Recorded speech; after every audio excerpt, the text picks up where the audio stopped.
السلام علیکم ورحمۃ اللہ تعالی وبرکاتہ۔ وعلیکم السلام ورحمۃ اللہ تعالی۔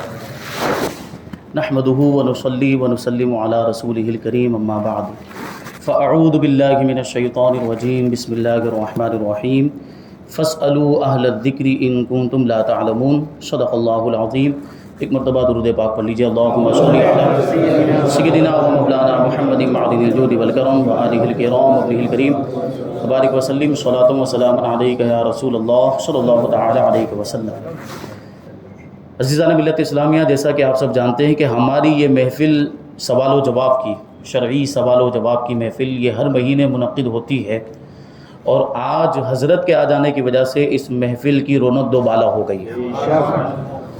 اللہ تبارک و تعالیٰ سے دعا کرتے ہیں کہ ان بزرگوں کا سایہ ہم سب کے سروں پر تادیر قائم فرمائے، اور ایسے ہی حضرت دعاؤں سے نوازتے رہیں، کیونکہ بزرگوں کی دعائیں بڑی ہی قیمتی ہوا کرتی ہیں اور کامیابی کی ضمانت اور کامیابی کی دلیل ہوا کرتی ہے۔ تو حضرت نے میرے تعلق سے جو کچھ بھی جو تعارفی جملے کہے، میں اپنے آپ کو اس کا اہل نہیں پاتا، یہ حضرت کا بڑکپن ہے، ذرہ نوازی ہے کہ مجھے اس لائق سمجھا ہے۔ یہ تو اللہ تبارک و تعالیٰ کا فضل و احسان، رسول پاک صلی اللہ علیہ وسلم کی عنایتیں ہیں، اور اعلیٰ حضرت رضی اللہ تعالیٰ عنہ کا فیضان کرم، مرشدان اعظام کی نظر عنایت ہے کہ ہم جو کچھ بھی ٹوٹا پھوٹا کام کر لیتے ہیں اور ہم اس پر مطمئن نہیں کہ ہم نے بہت کچھ کر لیا، نہیں، بلکہ ہم نے کچھ بھی نہیں کیا ہے، کیونکہ ہم جب دیکھ رہے ہیں کہ دین کو کیسے کیسے چیلنجز کا سامنا ہے، تو ہمارا یہ کام اس کے سامنے کچھ بھی حیثیت نہیں رکھتا ہے، اور بہت زیادہ کرنے کی ضرورت ہے، اور سب کو مل کر کام کرنے کی ضرورت ہے۔ الحمدللہ یہ سوال و جواب کی محفل ہے، بغیر کسی تمہید کے ہم سوالوں کا سلسلہ شروع کرتے ہیں، اور حضرت سے بھی گزارش ہے کہ اگر درمیان میں کوئی اصلاح طلب بات ہو تو ضرور اصلاح فرمائیں۔ سوال یہ ہے کہ مسجد کے جو متولی ہوتے ہیں وہ کیسے ہونے چاہیے، یا ان کی کیا فرائض ہونے چاہیے؟ سوال دیکھیے، ہو سکتا ہے بعض لوگوں تک آواز نہیں پہنچی ہو۔ سوال یہ ہے کہ متولی کیسا ہونا چاہیے۔ اب یہ صرف مسجد کے متولی کے تعلق سے نہیں ہے، جو بھی اوقاف ہیں، چاہے وہ مدرسہ ہو، چاہے وہ قبرستان ہو، چاہے کوئی اور ٹرسٹ ہو جو وقف ہو، اسی طرح مسجد یہ بھی وقف ہے، تو ان ساری چیزوں کا ٹرسٹی کیسا ہونا چاہیے، اس میں کون سی خوبیاں ہونی چاہیے، کون سے اوصاف ہونے چاہیے، اور کن چیزوں کا وہ حامل ہونا چاہیے۔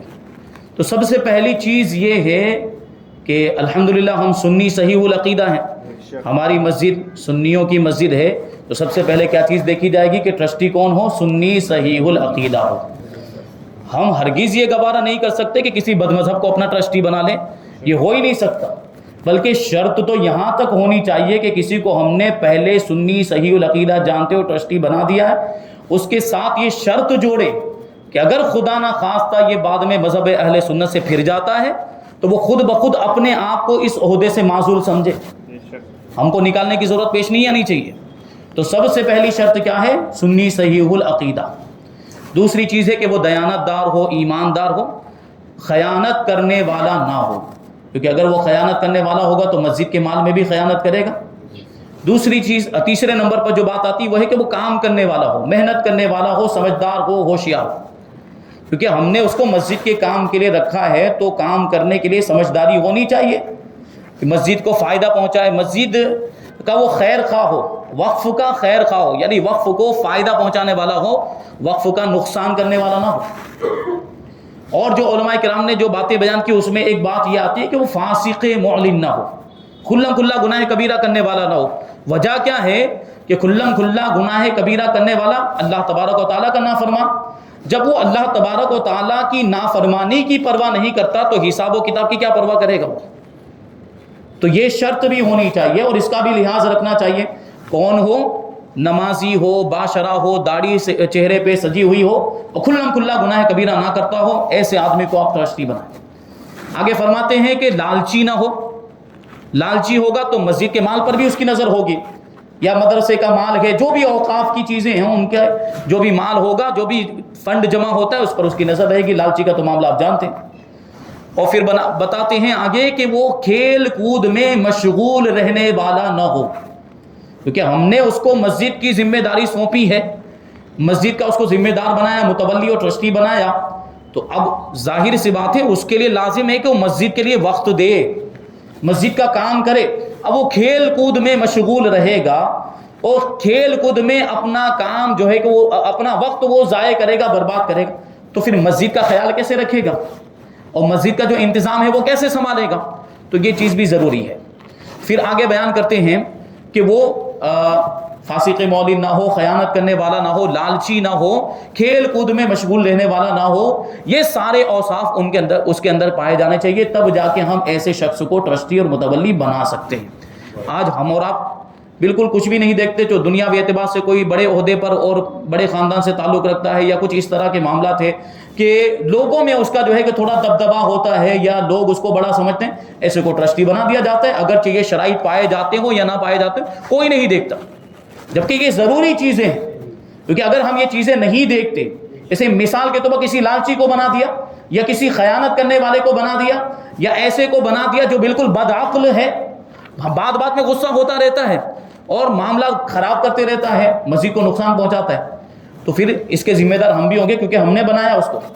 تو جس کو بھی ہم ٹرسٹی بنا رہے ہیں، جس کو بھی متولی بنا رہے ہیں، اس میں یہ ساری چیزیں دیکھیں۔ یہ اعلیٰ حضرت رضی اللہ تعالیٰ عنہ نے فتاوی رضویہ کے اندر جو فرمایا یہ اس کا نچوڑ ہے، یہ اس میں سے چیزیں جو ہے کہ اخذ کی گئی ہے اور یہ اوصاف جو ہے کہ اس میں بیان کیے گئے فتاوی رضویہ شریف کے اندر۔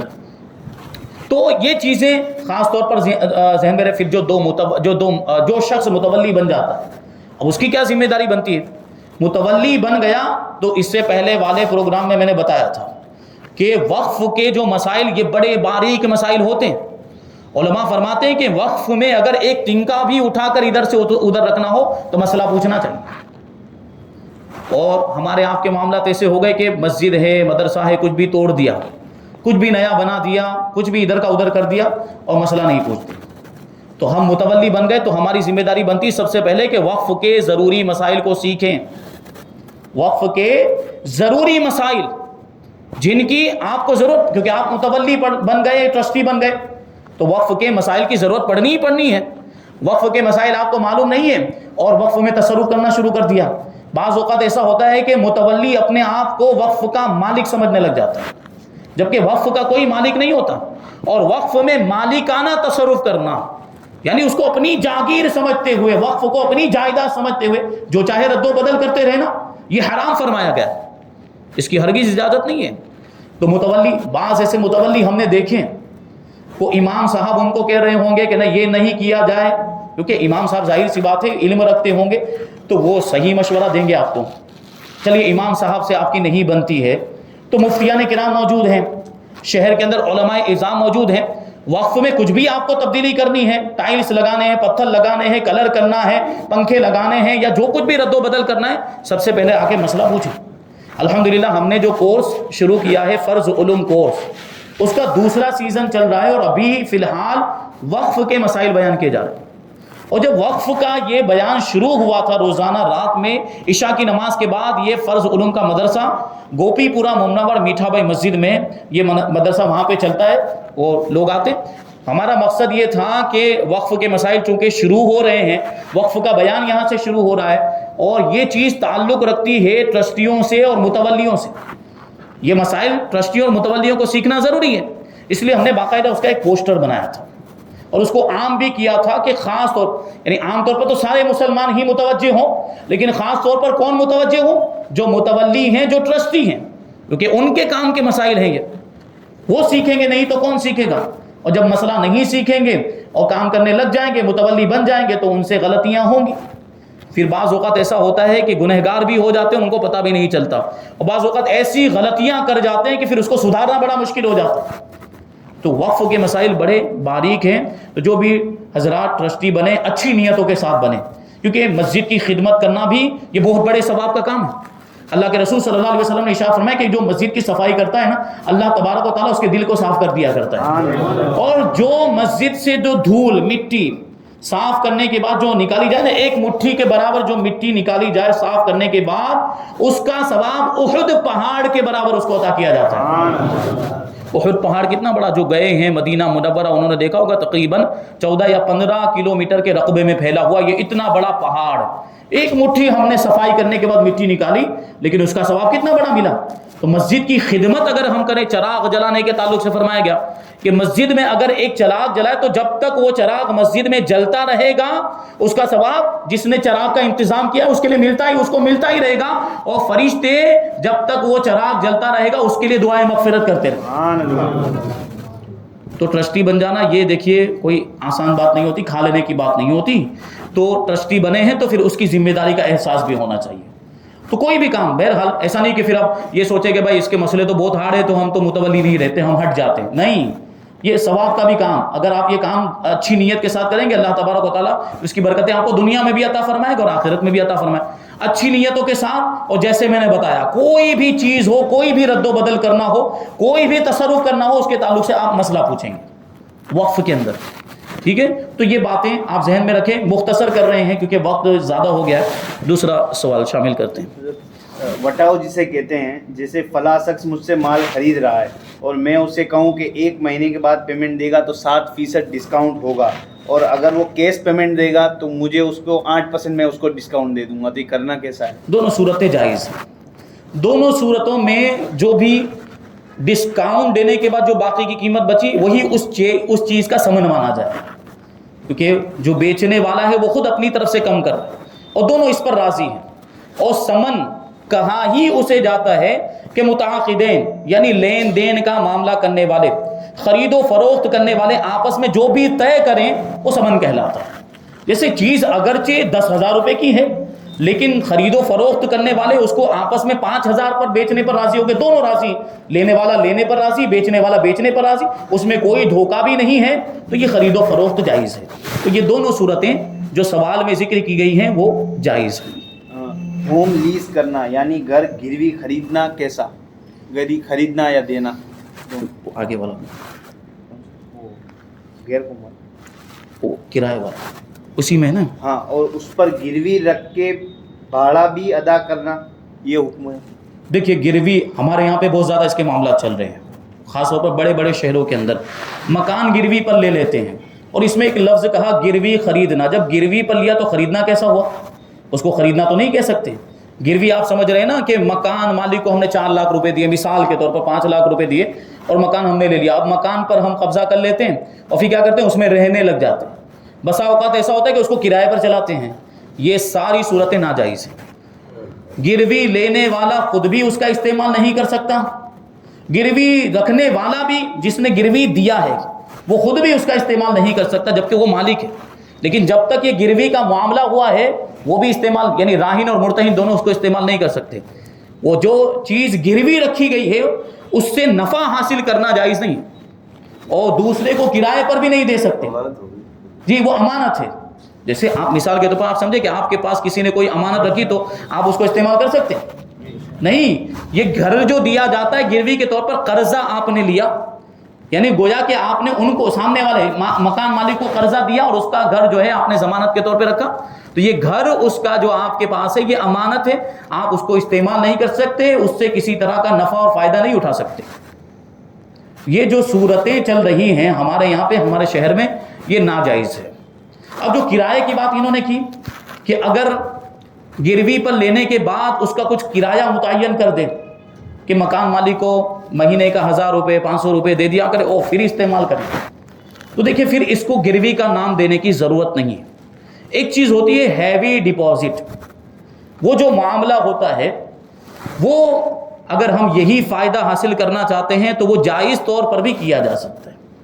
جیسے مکان مالک کو ہم نے 4 لاکھ روپے دے دیے اور ہم نے کرائے کے طور پر اس کا مکان لیا، اس کو نام دیں گے اجارے کا، اس کو گروی کا نام نہیں دیں گے، اس کو ہم نام دیں گے کرائے پر لینا، اس کو کیا کہیں گے ہم نے کرائے پر لیا، بس جو 4 لاکھ روپے ہم نے ضمانت کے طور پہ اس کے پاس رکھے، ٹھیک ہے، اور یہ مکان لیا اور ہم نے اس کا جو بھی کرایہ مقرر کر دیا 500 روپے 600 یا 1000 روپے جو بھی، اب اس میں رہنا جائز ہوگا۔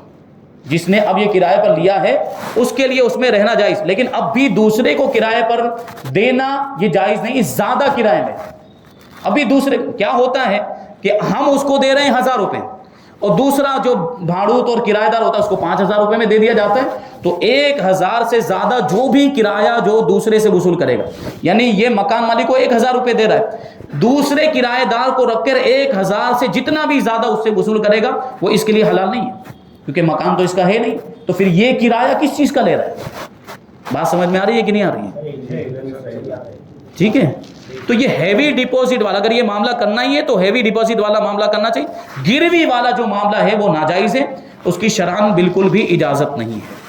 حضرت غیر قوم یا کافر سے سود لینا کیسا؟